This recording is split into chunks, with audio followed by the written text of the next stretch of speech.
Guys, pakinggan natin si Attorney Sheila kung papaano nilamon ang kalaban ng mga Duterte sa politika.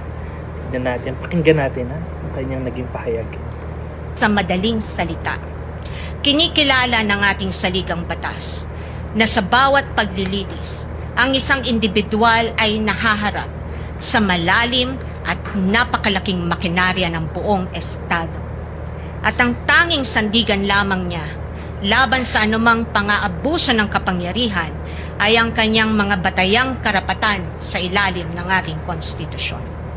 Kaya't mahalagang linawin na sa gitna ng pagtatangkang ikondisyon ang kaisipan ng mamamayang Pilipino at sa gitna ng walang humpay na komentaryo sa mga pampublikong espasyo, wala pang maituturing na anumang ebidensya o alegasyon na napapatunayan ng prosekusyon sa simpleng dahilan na ang bawat ebidensya ay kailangang dumaan muna sa paglilitis at pagsusuri ng korteng may tanging kapangyarihan sa ilalim ng ating saligang batas.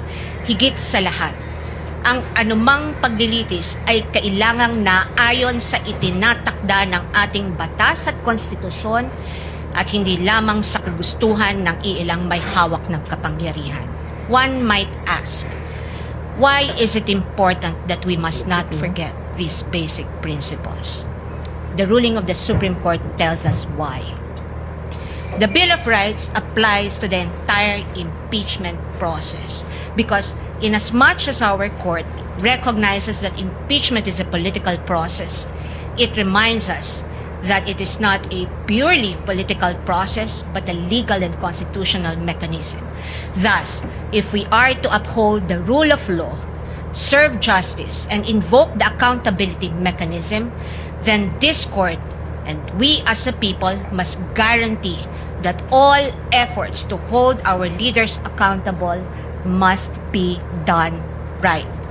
This we must not forget. I thank the court and the public for the privilege of your time. May God bless our country. Yes.